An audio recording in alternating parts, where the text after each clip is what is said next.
फिर इसके बाद फर्दर अगर हम बात करते हैं तो बेटा फैक्टर्स अफेक्टिंग के हवाले से तो वो भी देख लीजिए।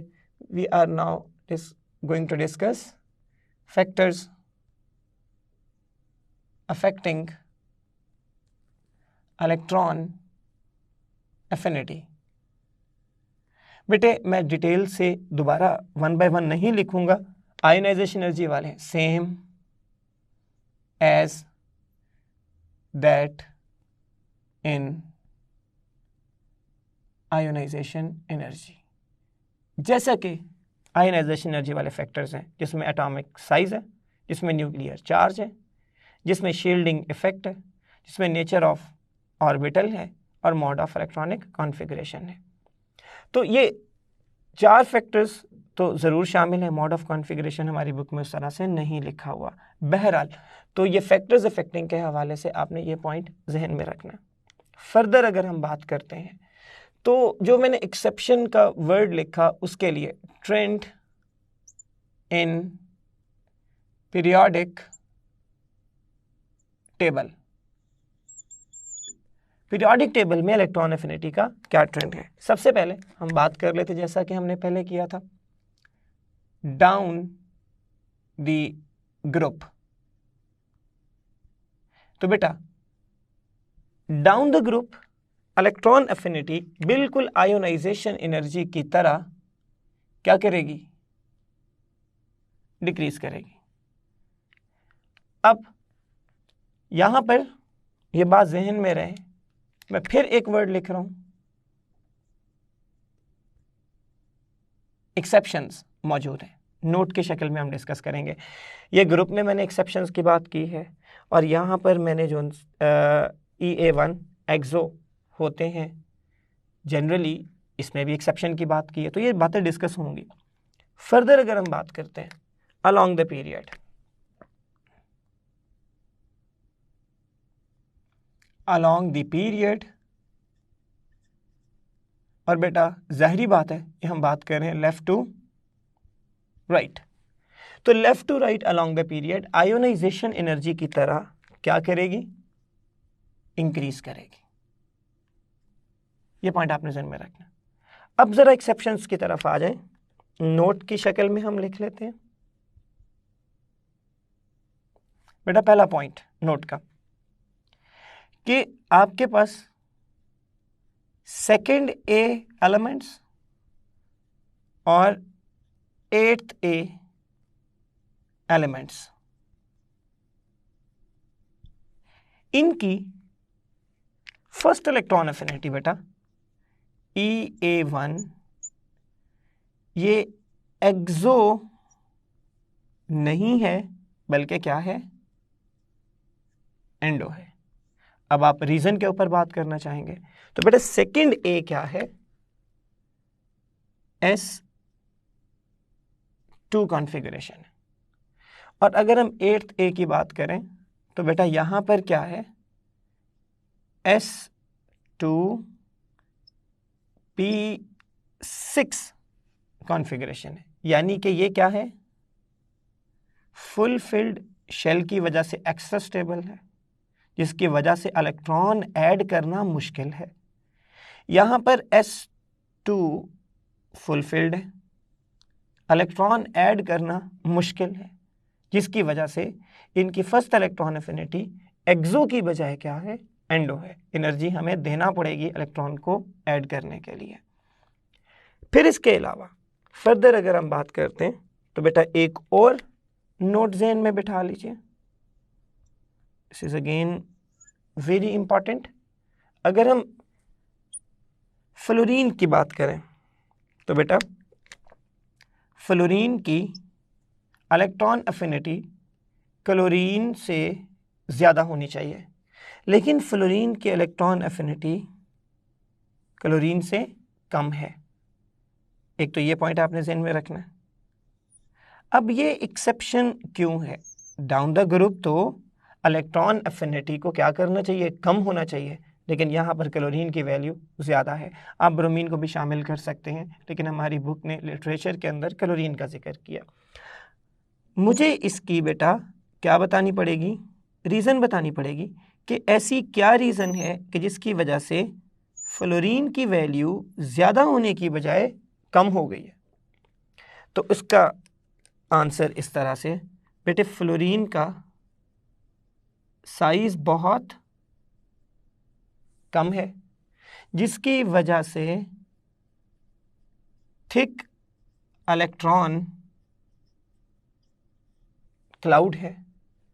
क्यों थिक इलेक्ट्रॉन क्लाउड है बेटा? 2s2 एंड 2p5 ये थिक इलेक्ट्रॉन क्लाउड है। ये थिक इलेक्ट्रॉन क्लाउड क्या करता है बेटा? Repels incoming electron. जब इनकमिंग इलेक्ट्रॉन को रिपेल करता है तो उसके नतीजे में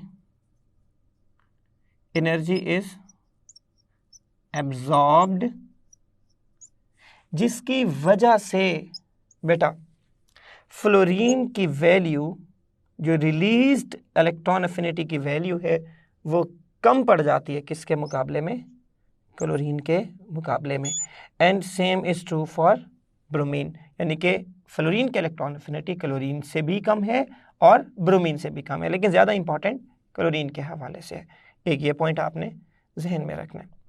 फिर इसके अलावा बेटा एक और नोट जहन में बिठा लीजिए, इसके ऊपर भी क्वेश्चन किया जा सकता है। और वो नोट क्या है कि जो नाइट्रोजन की इलेक्ट्रॉन एफिनिटी है वो बहुत कम है और पॉजिटिव है, 7 किलो जाउल पर मोल।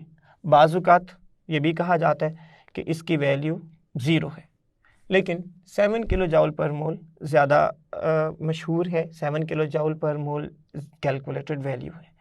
अब इसकी एंडोथर्मिक होने की वजह, इसके पॉजिटिव होने की वजह और इतने कम होने की वजह भी एग्जैक्टली वही है जैसा कि हमने फ्लोरीन के हवाले से कहा कि इसका भी नाइट्रोजन का साइज बहुत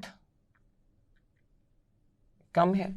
और दूसरा point, half field P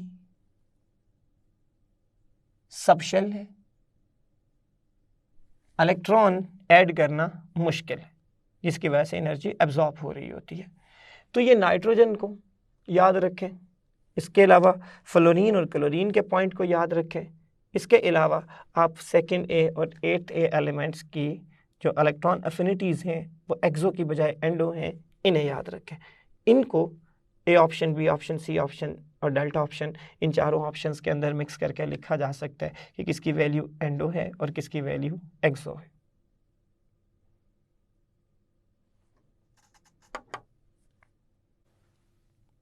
G students, next हमारा टॉपिक है इलेक्ट्रोनेगेटिविटी। ये आइसोलेटेड एटम का करैक्टर नहीं है, बल्कि ये बॉन्डेड एटम का character. So what is electronegativity? Electronegativity के हवाले से मैं लिख रहा हूं, ability to attract shared electron pair या पेयर्स towards itself। ये बॉन्डेड एटम का कैरेक्टर है। फिर इसके बाद बेटा इसका कोई यूनिट नहीं है। आयोनाइजेशन एनर्जी का यूनिट किलो जाउल पर मोल था, इलेक्ट्रॉन एफिनिटी का किलो जाउल पर मोल था, यहां पर कोई यूनिट नहीं है। फिर उसके बाद फर्दरमोर ये भी बात ध्यान में रख लें, फ्लोरीन की इलेक्ट्रोनेगेटिविटी इज इक्वल टू 4 और ये आर्बिट्ररीली चूजन है। फिर इसके बाद अगर हम बात करते हैं बेटा हाईएस्ट इलेक्ट्रोनेगेटिव एलिमेंट्स के हवाले से,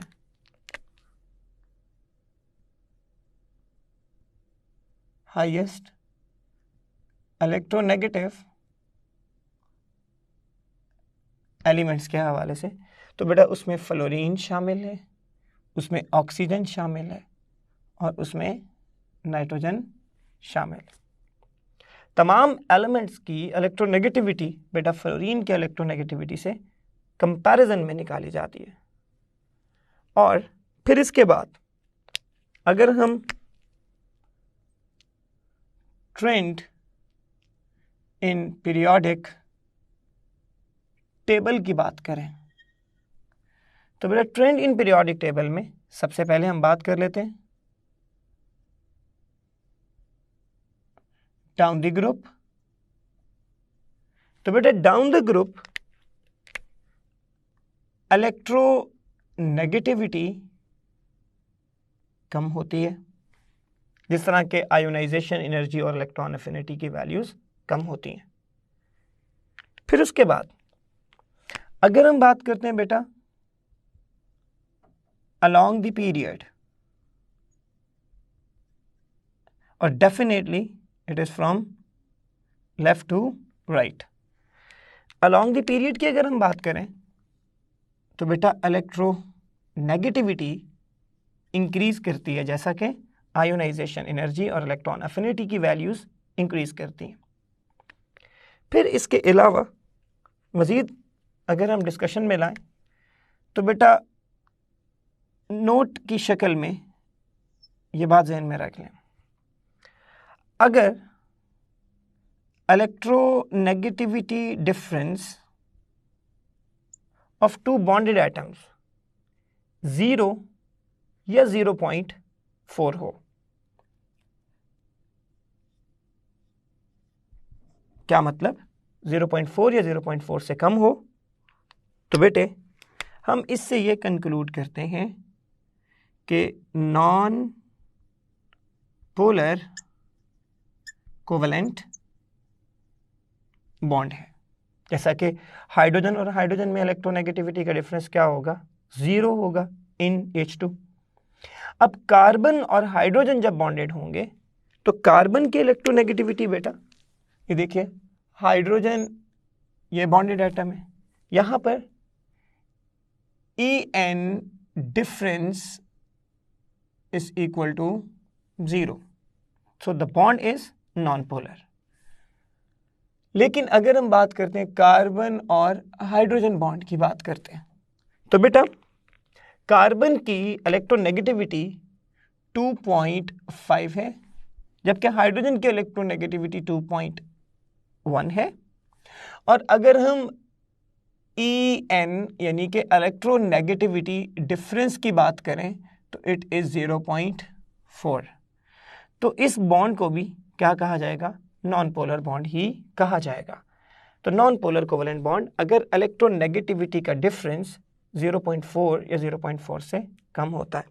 फिर उसके बाद सेकंड पॉइंट बेटा, अगर आप सेकंड पॉइंट चेक करें, इलेक्ट्रोनेगेटिविटी डिफरेंस अगर ग्रेटर देन 0.4 है एंड लेस देन 1.7 है, तो ऐसी सूरत में हम क्या कहेंगे बेटा, इसको कहा जाएगा पोलर कोवेलेंट बॉन्ड का स्टेटस दिया जाएगा। ये आर्बिट्रेरीली चूज किया गया है। फिर इसी तरह से अगर बेटा इलेक्ट्रोनेगेटिविटी का डिफरेंस 1.7 या उससे ज्यादा है तो देन बेटा आप इसको आयोनिक बॉन्ड कंसीडर करेंगे और उस कंपाउंड को आप आयोनिक कंपाउंड कहेंगे। ये चंद बातें थी इलेक्ट्रोनेगेटिविटी के हवाले से। तो इलेक्ट्रोनेगेटिविटी बॉन्ड के कैरेक्टर्स को कंट्रोल कर रही होती है, बॉन्ड की नेचर को कंट्रोल कर रही होती है कि वह पोलर है, नॉन पोलर है, आयोनिक है, कोवलेंट है। ये इलेक्ट्रोनेगेटिविटी की इंपॉर्टेंस है। ये students, which of the following is highest electronegative element? तो हाईएस्ट इलेक्ट्रोनेगेटिव एलिमेंट इनमें से आपके पास है चार्ली, ऑक्सीजन। और अगर लीस्ट इलेक्ट्रोनेगेटिव की बात की जाए तो ये सोडियम आपके पास लीस्ट इलेक्ट्रोनेगेटिव है। और इससे ज़्यादा इलेक्ट्रोनेगेटिव हाइड्रोजन है, उससे ज़्यादा इलेक्ट्रोनेगेटिव नाइट्रोजन है, और सबसे ज़्यादा इलेक्ट्रोनेगेटिव कौन है? ऑक्सीजन है, जो कि आपके क्वेश्चन का आंसर है। अब इसको एक और एंगल से देख लें। यहीं पर हम इन्हीं ऑप्शंस के साथ एक और क्वेश्चन भी बना सकते हैं। विच ऑफ द फॉलोइंग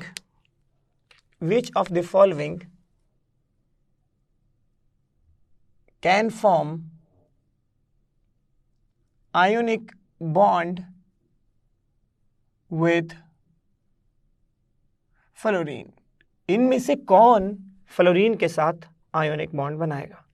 तो इस लिहाज से अगर देखा जाए तो बेटा आपका आंसर क्या बन रहा होगा? Sodium will be your answer. Sodium fluorine के साथ आयोनिक बॉन्ड बनाएगा, क्योंकि इसमें इलेक्ट्रोनेगेटिविटी का डिफरेंस 1.7 से ज़्यादा है। और कौन फ्लोरीन के साथ कोवलेंट बॉन्ड बनाएगा? तो फिर बेटा आपको डेल्टा में ऑल ऑफ दीज लिखना पड़ेगा। तो ये भी, इन तीनों की बात की जाए, ये तीनों के तीनों क्या बनाते हैं? Covalent bond with fluorine. एक तो ये बात होगी। दूसरी बात, यहां पर आपने इनके कैरेक्टर पोलर और नॉन पोलर होने के ऊपर भी बात करनी है। तो सारे के सारे बॉन्ड्स क्या होंगे? पोलर ही होंगे, क्योंकि डिफरेंट एटम्स हैं। अब हम नेक्स्ट क्वेश्चन की तरफ आते हैं। Which of the following increases along the period? Along the period ionization energy भी एलिमेंट की इंक्रीज करती है, इलेक्ट्रॉन एफिनिटी भी इंक्रीज करती है, इलेक्ट्रोनेगेटिविटी भी इंक्रीज करती है। तो बहुत सिंपल, आपका आंसर क्या होगा? All of the above answer होगा। फिर इसके बाद एक और सवाल किया जा सकता है, विच of the following is the character of an isolated atom? तो आइसोलेटेड एटम के हवाले से अगर हम बात करें तो बेटा ये दोनों के दोनों किसके कैरेक्टर हैं? आइसोलेटेड एटम के कैरेक्टर्स में शामिल है। और अगर हम इसकी बात करें तो ये बेटा बॉन्डेड एटम का कैरेक्टर है। तो तीन स्टेटमेंट्स हैं। Which of the following increases along the period? Your answer is delta. और which of the following is the character of an isolated atom? तो फिर आपको both a and b delta में लिखना होगा, ऑल ऑफ द अबव के बजाय। और तीसरा सवाल, विच of the following is the character of a bonded atom? तो फिर आपका आंसर क्या होगा? चार्ली होगा। तो आपके पास यहाँ पर 3 MCQs हैं और आपके पास यहाँ पर कम से कम 2 MCQs हैं। तो इस तरह से इनको MCQs में इस्तेमाल किया जा सकता है। बेटे आपको अपनी प्रैक्टिस बुक की एक्सरसाइज में जो भी MCQs दिए हुए उनके आंसर्स तो आखिर में दिए गए हैं। अगर किसी क्वेश्चन का आंसर अल्फ़ा है तो बेटा आपको मालूम होना चाहिए कि बीटा, चार्ली और डेल्टा कैसे आंसर बन सकता है। आप स्टेटमेंट को कैसे चेंज करें कि बीटा आंसर बने, फिर कैसे चेंज करें कि चार्ली आंसर बने, फिर कैसे चेंज करें कि डेल्टा आंसर बन जाए। आपको इसके ऊपर अच्छी तरह से वर्किंग करनी है।